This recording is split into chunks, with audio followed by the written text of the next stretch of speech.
All right, can we give a warm welcome to Kimberly Miller? Come on down, Kimberly. Thanks so much for being here today. Thank you for having me, Chad. Well, again, your book's been very helpful to me. I'll share some stories of some specific ways I found some just incredible freedom in my inner world over the last few months going through some of the process you've outlined. But let's start by hearing a little bit of your story. What brought you to faith in God? What brought you to faith ultimately in Jesus? And how did that shape your family of origin and the freedom you wanted in your life? Well, sure. Well, thank you so much for having me. It's a pleasure to be here. I wish I could fly in every weekend from LA just to be part of this community. It's a beautiful church. And I am from Los Angeles. My husband is a professor of government at Claremont McKenna College. And I am a licensed marriage and family therapist with a practice out there. Backing up a little bit, my maternal grandfather, so my mother's father, came from a small family on a farm, a very poor farm in Oklahoma, and he had a father with a temper that beat him, and so he actually left home before the end of second grade and never got more education than that, but he was a wildcatter, and he ended up discovering and developing the East Texas oil fields just in time to help fuel the Allied forces during World War II. His name was H.L. Hunt, and the family company that he established is still headquartered in Dallas, Texas today. So that's my family. And my mother, his daughter, went to Southern Methodist University in Dallas, and she met my father, and they married when she was just 19 years old, very young. And neither of them had many skills in managing their emotions. And they ended up getting into an argument because my mother wanted to leave Dallas and have him be a lawyer somewhere far away, and he wanted to work for our family company because my grandfather had invited him to do that. And so they argued, and they ended up getting divorced. So this is a picture of my family, and my big sister Catherine. We lived in a little yellow house with white scalloped trim in Highland Park, Dallas. But after my father left, I didn't see him very much, and we ended up living in an apartment alone, just the three of us. So here we are, my Christmas card photo with my mom and my big sister Catherine and me. And you can see there was an absence of a father, and that left a big gaping hole in my heart. And I had to learn how to work with that sadness that I carried with me for years. My mom ended up remarrying a caring psychotherapist named Harville Hendricks, who wrote a bestseller called Getting the Love You Want, A Guide for Couples. He was on the Oprah show about 19 times, and his first show with her won Oprah her first Emmy Award. So I come from a family of marriage counselors, and that's partly, I guess, why I'm here today. Sure. And in terms of my faith background, my grandmother from Dallas sent me to her church in Texas, and I ended up going to youth camp there a lot. And I had gone to a Catholic school in New York called Sacred Heart, which is where Lady Gaga went to high school, actually, by the way. And so I was at this Southern Baptist youth camp one evening, and there was a wonderful sermon about, thinking through what happens when you die and facing God on Judgment Day, and what are you going to say? And I realized that I really wanted to invite Jesus to be my Lord and Savior and welcome into my heart. And so I went back into our cabin, and my head was in my pillow in my bunk bed, and I had this image of this Catholic Jesus with this red Sacred Heart, and I invited him to come into my heart, and that's what Baptists call a Sacred Heart conversion. So I had a Sacred Heart conversion at a Catholic youth camp. And I went back to New York City and immediately got involved with this founding congregation of a small church at the time called Redeemer Presbyterian Church. And Tim and Kathy Keller mentored me through high school. So I had a really robust knowledge of the love of God in my mind, and I knew that he was my Heavenly Father and that he loved me, but yet at the same time, I still carried in my heart this sense of fatherlessness and the chronic shame and depression that comes from being without a father all those years. Yeah, and that's where you really became a practitioner, because you realize that a lot of us may have some truths we know from the Bible or otherwise, but somehow it doesn't get from up here where I know it down here where I need it and feel it and can experience it.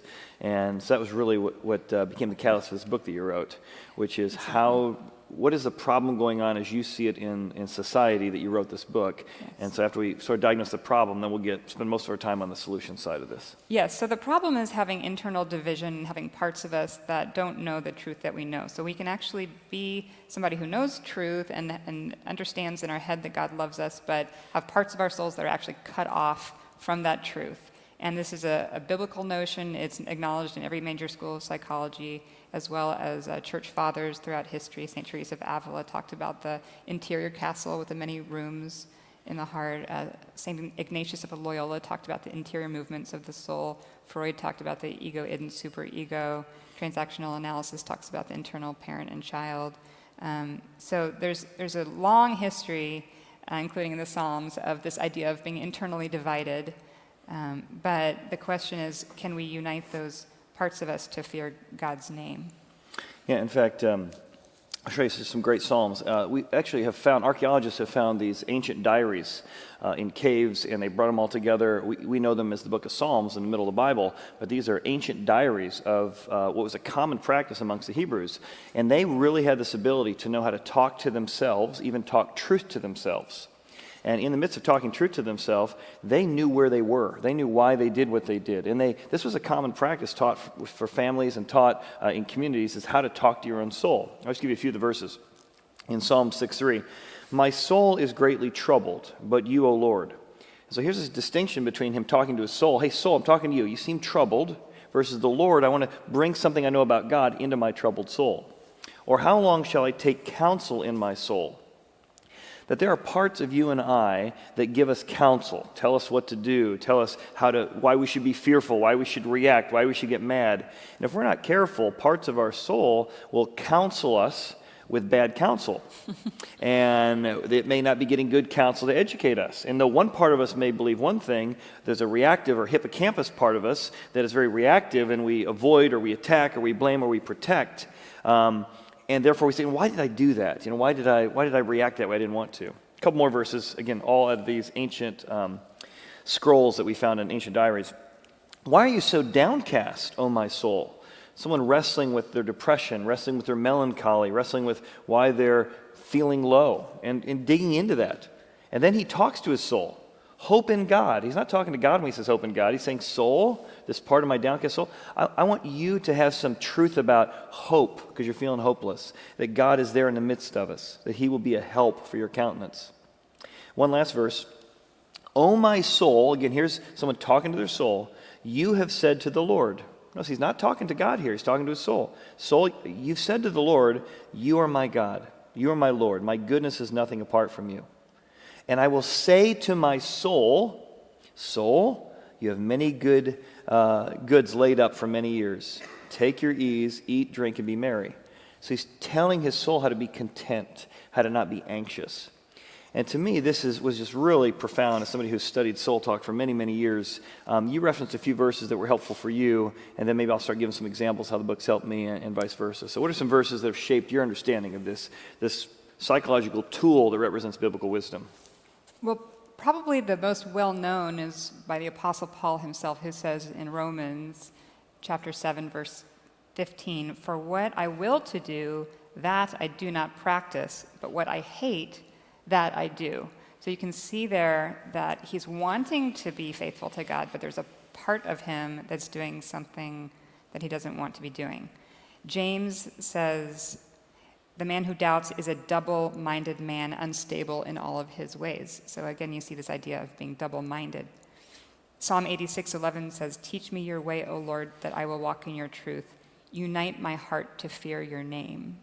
So we hear this idea of having parts that need to be united around the knowledge of who God is. King David is a great example. We all know the story of Bathsheba, that he did something that he really regretted later. And God called him a man after his own heart. So he loved God, but he had this part of him that did something he didn't want to do. And so he prays, "Give me an undivided heart." And then by the end of the Psalms, we see him matured in his faith. And what's the expression of his mature faith. He says in Psalm 131, verse 2, I have calmed and quieted my soul like a child within me. And it's really helpful to think of parts of yourself like younger parts, like children, because then you can connect with them in a way that's not judgmental, but that's compassionate. And you can understand that they have good intentions. They don't really know any better, but they need your spirit-led self to kind of step up and be the grown-up in the room and take the lead. Yeah, in fact, let's talk about that. One of the tools I found helpful in the book is this idea that our souls may have three parts. And the first two parts are really your protectors, your firefighters and your project managers. The part of you that's like, man, this crisis going on. I got to solve this. I got to control this. We need to zoom into this part. And you're fighting fires or fighting crisis all the time. Then there's that project manager. And that's the person who's getting things accomplished, getting things organized. And then there's the inner exile, which might be a childhood memory. And as I was reading through the book, I went, yeah, I definitely got a project manager, and I definitely got a firefighter who's very, very overwhelmed after the last 9 months. But I never thought I really had an exile. But man, I had one of the most profound experiences walking around the lake here, going through the book and going through the spiritual exercise, that was probably one of the most freeing things probably ever has happened in my life. And I'd had this reoccurring memory from the past. It wasn't really necessarily a bad memory, but there's this sort of young version of me who really felt like it was his job to make people happy, his job to help people connect who weren't otherwise connected. And I realized that 10-year-old boy, who I pictured wearing this shirt with a 51 on it, because I wore that shirt for a whole year when I was 10, and I just realized that in his strength of wanting to care for people and wanting to help people connect, he was overly responsible for everything. And that little boy in me was actually was hurting me by helping me or telling me I need to take responsibility for what everybody else felt, because I want people to be happy. I want people to have peace. I was walking around, I just realized I love that part of me. Part of me why I love people, part of me why I care so much about people. But I realized that he had moved to being the driver. And I remember having this moment, as you talked about, where I sort of took that part of my soul and said, this is a part of me, but it's not all of me. I like people happy, but it's not my job to make people happy. And I remember as I was talking to him, I said, sort of the 10-year-old version of Chad, I said, yeah, Chad, I love that about you. I love that you love people. I love that you want people to be at peace. But you're causing conflict in my life right now, because you're telling me I have to make everybody happy, and I can't make everybody happy. As I had this conversation, I just remembered just how hard he was trying, and I pictured him also a little bit of him riding on the Roadrunner, because one of my techniques to protect myself is trying to outrun problems. And I could tell, especially his last 9 months, it's just been so challenging. I thought, I'm going to run out of energy if I can't outrun this thing. I got to, go faster, fix this thing quicker. My son was in the emergency room again last weekend. It just ongoing. And that idea of befriending that part of me, and then you had a profound question. You said, ask that part of you how old it thinks you are. And as I was praying about that, thinking about that, I realized this part of me still thinks I'm 10. And it's trying to protect me by running, by making people happy, feeling like it's my job to make everybody happy. And as I was talking to that part of my soul, I asked him to switch seats. I'm 46 now. I don't need you to protect me, but I love what you've been doing. I love the intent of what you're doing. But I want you to be an advisor, and I want you to be a part of me I love, but not to be a part of me that controls what I do. And I got a lot more emotional last service. I'm glad I don't get emotional this all service today. But it was such a profound amount of freedom in recognizing that part of my soul and putting it in its proper place as a child I love, but not somebody who's making me react. So that part of you is still with you now. Without a doubt. Yeah, without a doubt. But it's not working so hard anymore, right? And yeah. So you can feel more relaxed and more rested. And usually when I do this work, people say, I feel lighter. I feel more rested, And then so it just takes some of the weight off your shoulders. Yeah, without a doubt. Yeah, but the part is still with you. You don't want to that's the thing is a lot of people say, I want to get rid of my anger. I want to get rid of my fear. But what happens is then those feelings dig in their heels more deeply, right? Just like when we polarize interpersonally, we can polarize internally, and our feelings get more stubborn when we reject them. But when we welcome them to God's table, King David said, "The Lord has prepared a table before me in the presence of my enemies." What if Jesus would want you to invite the internal parts of you that you don't like to that table so that you could have fellowship with them, and invite Jesus to be there too, and let them all enjoy one another and relax? Yeah, so that process I sort of just briefly shared is sort of based on your 5-step process you put in place. So tell us sort of what those steps are. Sort of briefly let us sort of feel that, and then we'll give a chance at the end of the service for people to go through that. What are the 5 steps to sort of begin to identify the parts of your soul? Sure. So the 5 steps are to, in fact, we could go through that together if y'all fine. would like. So the first step is to focus. So God made us to manifest our feelings physically. And so one way to focus is to actually notice what you're feeling in your body. Like for right now, you could pay attention to a scan from your head down to your toes and just notice, am I feeling tightness or tension anywhere? It might be in your shoulders. You might have a knot in your stomach or have a rapid heartbeat. So what is present for you right now physically? And then consider that this physical feeling might be manifesting from a part of your soul. And then ask yourself if you can develop an image of it, or can hear a message that it's wanting to say to you. It could be a belief that's being repeated in your mind, like, I wish you were better in some way, or you're just not worthy of love, whatever it is for you. So that's the step of focus. And then the next step is to befriend this part of your soul that you've identified. And a helpful way to start here is to ask, how am I feeling toward this part of me? So do that right now. Think about the part that you identified originally, and then now ask, how am I feeling toward this part of myself? And if you're like most people, the answer probably wasn't really positive, but it was probably something like, well, I wish this feeling didn't exist. And so that's an inner critic, which is another part. So what you do then is you ask that inner critic if it would step aside, and sometimes it helps to imagine that part standing behind like a glass wall so it can watch the work that you're doing, but not be too far away because it doesn't yet trust you. Yeah. And then once you've developed compassion and curiosity for that original part, you've befriended it, and you've developed that internal attachment.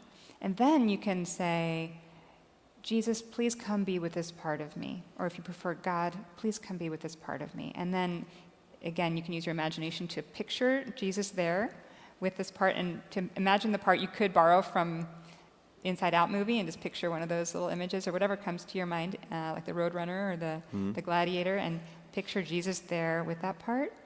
And then let something happen there between them. It could be that Jesus wants to unburden this part by taking something that it's carrying. You can ask this part, do you really want to carry that anger any longer? Is that helping you?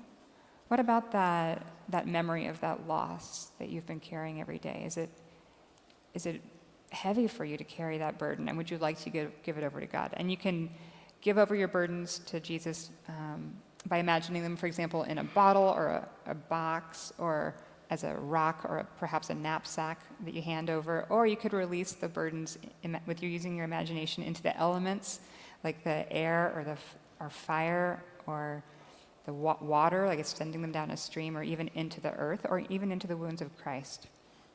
And then receiving back from Jesus whatever he wants to give, like any of the fruit of the Spirit or words of affirmation from the Scriptures. And this is where that cognitive behavioral process comes in, where we replace those maladaptive, dysfunctional thoughts with God's truth. And then the last step is the step of integration, where you ask the part, what would you like to do now? And often they want to just rest. Parts of us want to rest because they've been working so hard. So I often think of them being promoted to a place, of an advisor where they don't have to do all the hard work, but they've come by their feelings honestly, and they have a lot of wisdom.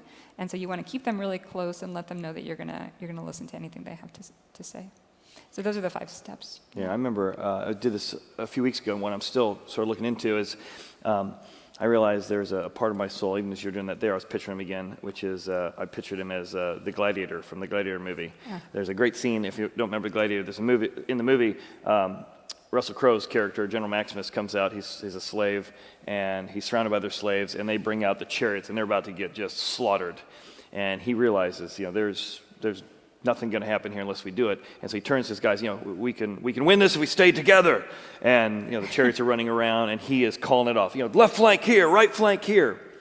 And I realized with the level of sort of crisis we've had, medical crisis we've had on, typical crisis we've had on, circumstance beyond our control for the last 9 months, I've had an inner gladiator who has been trying to direct, and, and I get a lot of peace when I can see what's happening in the future. So my project manager, and I love the idea that project manager is trying to protect you.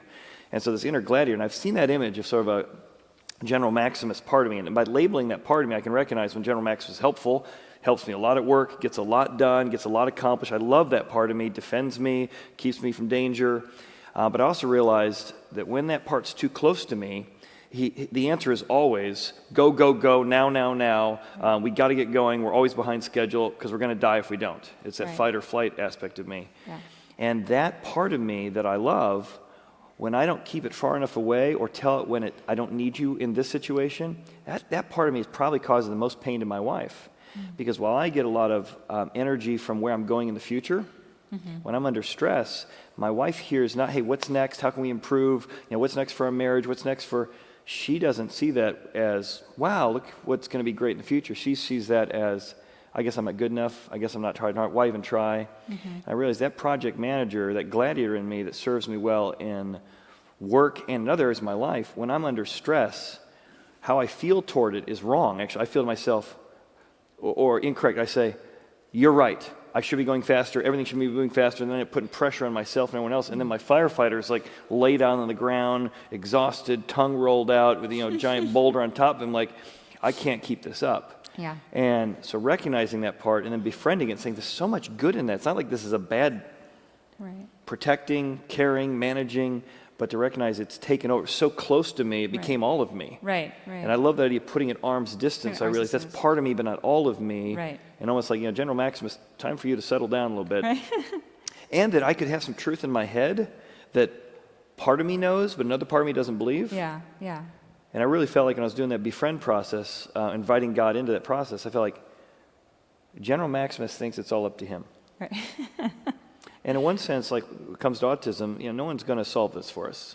And so the sense of it's all up to me, and it's that overly responsibility sense I got as a child. It's that hard worker I got in me. It's that creative problem solver I have in me. But boy, you bathe that in it's all up to me, and it has been debilitating to me, just debilitating.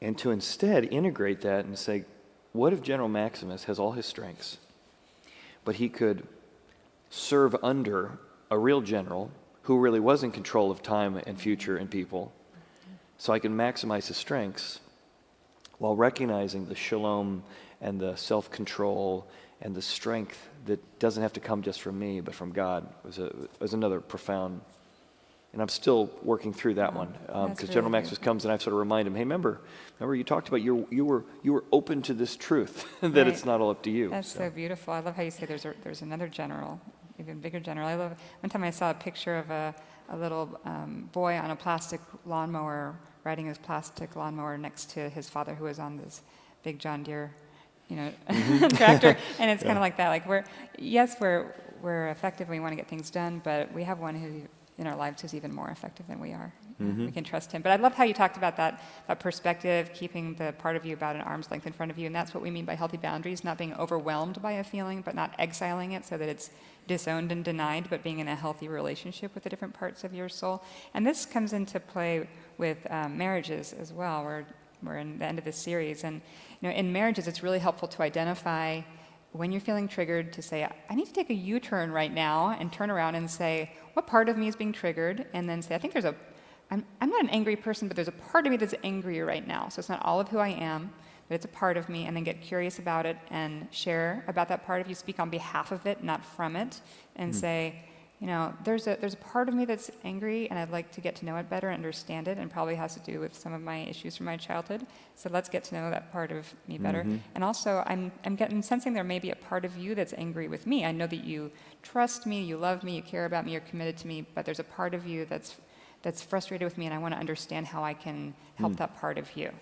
So just using the language of speaking on behalf of parts in marriage and at work and with your kids is extremely helpful. And what are some examples maybe from your life or one of your clients' life that you've seen people go through this process and find more freedom or find more peace in their own life because they've learned how to understand, talk to, and dialogue with their own soul? Well, I talked about my sadness from my father's absence. So I had a real difficulty relating to or managing my sadness, and I was diagnosed with low-grade chronic depression called dysthymia. It's now called persistent depressive disorder, although I've really learned to work with it, and I feel like I'm coming out of it. But I had that sadness. I also went through a couple miscarriages. I've got 2 babies in heaven, and have not been able to have a child, so that was very difficult for me, and I was experiencing a lot of sadness from that loss. And so I was, even though I was a Christian, I was really struggling with grief. And one day I was with a friend, and we were just actually on my living room couch, and I said, her name was Joanne. I said, Joanne, do you have a feeling of like chronic pain in your heart, like there's like a knife stabbing you in your heart all the time? And she said, no, I don't feel that way. And I said, well, I do. Do you know anything I can do about that? And she said, she picked up a pillow off the couch and she handed it to me, and she said, hold this pillow and imagine this is a younger part of you that's carrying those experiences, and see if you can care for that part of yourself. And just being able to, what I now realized was happening was I was differentiating from that part of my soul. I was getting space from it, and then I was able to get in touch with the Holy Spirit within me and love and care for this grieving part of me from that place where the Holy Spirit dwells. And now I do that all the time. So I have this young part of me that feels abandoned by my father, and I call that my abandoned baby part that I love very affectionately, and sometimes it still tries to overwhelm me, and I say, could you just step back just a little bit? I want to have you with me. I don't want to reject you. I don't want to get rid of you, but I need you not to overwhelm me right now. And I do that too with my envy. I think a lot of people have very beautiful children, and it causes me to have envy. And so I have to work with my envy part and just say, envy part, could you back up from me just a little bit, come out here right in front of me, not where I'm never seeing you again because I don't want to reject it, not where you're overwhelming me, but just at a healthy distance, having good boundaries with this envious part. And I take it through the 5 steps, and then I say, what do you want to do for me now? And it always wants to help me build a better life. So I've applied for adoption. My husband and I are waiting for our match, and we're very excited about that process. And so that's an example of how I've turned that envious part into my ally. And I've seen this work with my clients too. I have a client named Gabe, who was written about in my book, the chapter on anger. He had an anger problem, he said, when he came in to see me for therapy. We identified this as an angry part of him. And I said, how do you picture this part of you? And he said, it's like a fist that just wants to punch someone. Turned out, as we got to know this part of him, it had experienced his father being beaten when he was young because his father was a drug dealer, and Gabe had witnessed this beating when he was young, and so he wanted to punch the people that beat up his dad, and it wasn't helping his marriage.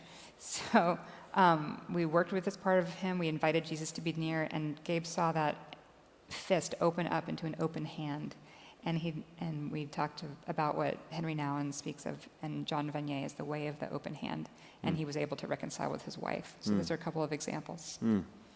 And why, like this idea of picturing it as something, why is that helpful? Like those images from Inside Out, or, for me, the Roadrunner is very helpful, and I feel like, the Roadrunner's taken over, or General Maximus is taking over, or the exhausted firefighter is taking over with the boulder on top. Why is that imagery? Because even you mentioned the guy who came from a Jewish perspective on this, he wasn't visual, so he just would picture. The founder of IFS, Richard Schwartz, right? Yeah, so you would say, for some of us, we're not visual. I'm very visual, so this part of it works very well for me. Other folks, it's more like, here's the phrase I hear over and over in my head. So talk about why is this helpful to use our imaginations in this, to understand our soul, and for those who aren't visual, how does just hearing that reoccurring voice or seeing those words sort of help with the process?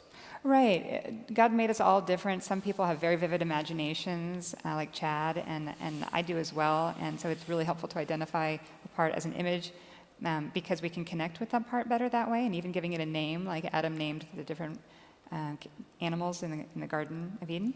And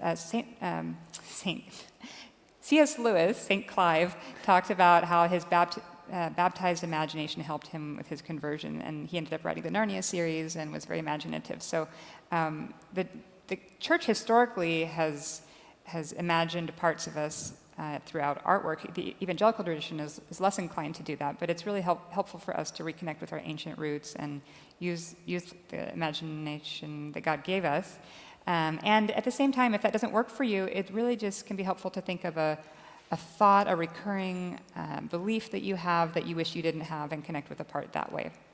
Yeah, and I thought, especially this idea that the Spirit-led self, Spirit, big S, it's not just we're trying to find those resources in ourselves, because if we had the resources in ourselves, we would have solved it. But we actually need resources outside of ourselves. So part of this message of God and Jesus is, I want to come into your life. Right. I want to give you all the resources you need, but it doesn't automatically mean that those things spill out into how you feel, how you think, and what you want. Right, we have to do the work of inviting God to be present with the parts of us that are needing his care. That's our job, right? Like God is there for us, but we have to access his power to enter into the farthest reaches of our souls. In fact, there's a great verse in James that says, the word implanted in you, so that's the word meaning God, God gets implanted in you, and then it saves your soul.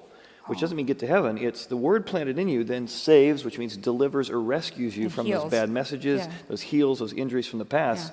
Well, that's a process of learning how to get in touch with what I think, what I feel, how I'm reacting to that situation. But God's desire is deliverance. We'll be freer next year in our marriage than we are now. Freer in our relationships that now, the same in-laws that pushed our buttons last year at Thanksgiving, they're still pushing our buttons. That's what they do. But we don't react the same way, because now that inner child who feels like I'm still being parented by my dad, calm down. No, you're not. Yeah, make it grow up. Yeah. There's a great analogy of a school bus, and sometimes our school bus is like the children are driving.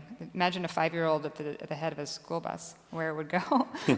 And our souls can be like that, where all these little children inside are taking the wheel. But imagine then if a grown-up stood up from the very back, walked forward, and took the wheel. That's what it's like to engage with a part of yourself from your spirit-led self within. Yeah. Well, let's take the last 5 minutes or 3 minutes and so walk real quickly through maybe this experience with me. Then we're going to give everybody a chance to do it as we finish out here today. So. Okay, great. So just a little demo. Chad, if you could take a moment to transition from this conversation we're having to actually going inside your soul. So if you'll close your eyes, or you could use soft focus on some point in the room, and just do a little scan from your head down to your toes. You could take some deep breaths. And just notice if there's anywhere where you're feeling tightness or tension, or where you sense that emotion is present for you. Probably my shoulder blades. Your shoulder blades? Oh, good. So just turning your attention there without any judgment, just noticing what that's like, considering that this tension in your shoulder blades might be a part of you that's manifesting physically. And you can just notice for if there's any thought or message or belief that's coming from it, or even an image for you. Yeah, I think it's the same image I had last service. It's a mountain climber. Okay. And he's tired, but he's also at the summit. Okay. So he's tired, but he's also at the summit of the mountain. Mm-hmm. Yeah. And can you ask this part of you that's tired to unblend from your body so that it's out here about an arm's length in front of you, so that you can get to know it better? Mm-hmm. Yeah? You're able to picture it there? Yep. Okay, and now does this part of you know that you're there with it? It does, yep. And it's sort of like when you're at the top of the mountain, you got your hands up in the air like, been a long journey. It's like, now we've made it, joy and, sunrise and clouds and just joyful. It's feeling pretty joyful. Great. And how's it feeling toward you?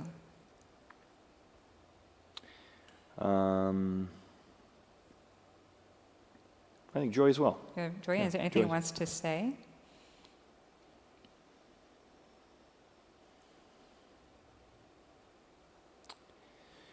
Well, I think the last week has been very full. Again, was in the emergency room with my son for 3 days, had 4 teeth pulled while trying to hold him down, get IVs in. My wife's been through back surgery and all kinds of stuff the last 9 months, and my daughter got married yesterday. And so that's what's interesting. This mountain climber has been working hard to get to this summit. Working really hard. Really hard to get to this summit, and yet the joy of being at the summit. Again, I think you want to say 2 words. Well done. wanting to say well done. It was such a neat moment yesterday to not just have a wedding, but to my daughter, my wife and I all committed to not just plan a wedding, but to not miss it, to be in it. And to watch my daughter, who's 21, turn to her now husband and deliver these vows that she wrote. I think that's what this part of my soul would say, which is just to see how God has shaped our relationship. And my son-in-law has been living with us for 5 months, so I've had a chance to get to know him really well as he finished college. And I think well done in building a friendship with both of them. Well done. Great. Yeah. And how are you feeling toward this part of yourself? Proud in a good way. Proud of it? Joy. Great. I don't feel like I felt last service. So last service, he had a gremlin on his left boot, which was regret that I could have done better. Okay. With the challenges of everything I've managed and juggled So it's feeling the last 8 years, but I still feel that emotion, but I don't feel like it's attached to him anymore. Okay. So you're still aware of the emotion, but it's not like a gremlin on the boot anymore, like that's how it was the first service. So that's gone now, but now it just sounds like it's more in Yeah, we touch. threw it over the cliff, and apparently it's still there. So he hasn't put it back on. He hasn't put it back on, so that's good. Yeah, that's good news. So the boot's over the mountain. No, you kicked it with a boot, and it's over the mountain. Yeah. And so you're just present with this part of you now. Sounds like it's able to relax a little bit more right now. Mm-hmm. Yeah, it's kind of becoming more aware of just the softer feelings, more vulnerable feelings that it has, because it doesn't have to be so heroic right now. Mm-hmm. Yeah? Yep. Okay, good. And I'm wondering, is this part aware of who Jesus is? Yes, I think rejoice with those who rejoice, and in contrast to General Maximus, who doesn't really believe God is going to be faithful and come through, although he's trying to learn it. I think this part is be still and know that I am God. You didn't get yourself to this mountain, even as hard as you worked. Okay. I brought you to the top of this mountain. Let me just ask you this, Chad. Can you ask the General Maximus part of you just to kind of watch what's happening here? Would that be all right? Just to kind of observe. Sure. Yeah? Okay, and so Jesus is there with this mountain climber part, and what needs to happen between them? Is there anything that could help with this heroic part that's gotten to the top of the mountain? Anything it wants to give over? Maybe General Maximus doesn't want to lose his sword or his shield, but but he is willing to give up his battle plans. Oh, okay. So the general actually has stepped in and said, "I want to give something Yeah. up." Yeah. It's like, wait, I want to I want to in on this party. So, Yeah. so it's willing to give over the battle plans. Yeah. Okay. Okay. And what should happen with those? Should we give them to Jesus? I think we'll give them to God. Give them to God. Yeah, Okay. we'll give them to God. Let's Yeah. give them to God. And then what does God want to give back? Does he have anything to say or any of this fruit of the Spirit to give back to the general part of you? There's a verse in the Bible I haven't thought about in years. Be still and let the Lord fight for you. Oh. Be still and let the Lord fight for you. And so is the general taking in that message? About halfway. Halfway. Okay. But it's more than zero, so like, more than zero. Okay, yeah. more than zero. Okay. Yeah. Yeah. That's good. And what would it like to do now that it's received this message? Maybe serve a little bit more under submission. Okay. Yeah. Just aware of God's presence. Okay. Yeah. So there you get a sense of how it works, of how this wonderful truth that Chad already had in his mind is getting to be actually integrated into this part of him that's working so hard. Yeah. So. Well, great. We want to give you a chance to just do a little 2-minute version of that. We want to give you some tools. So as you leave today, Kimberly's making her book available complimentary across from the fireplace. We also are going to have about a 17-minute MP3 version of what you're about to experience in 2 minutes that's available that I got a chance to work with Kimberly to write and record. So it's my voice on this. If you want to go to her website, KimberlyJuneMiller.com, click on, is it counseling? Counseling. Counseling. You can actually download this MP3 if you want to do this experience. I've been through it 4 or 5 times in the last couple months. But can we thank Kimberly for being here, and then we'll finish out service with that. Thank you, Kimberly. Appreciate it. Thanks so much. Thank you, Kimberly.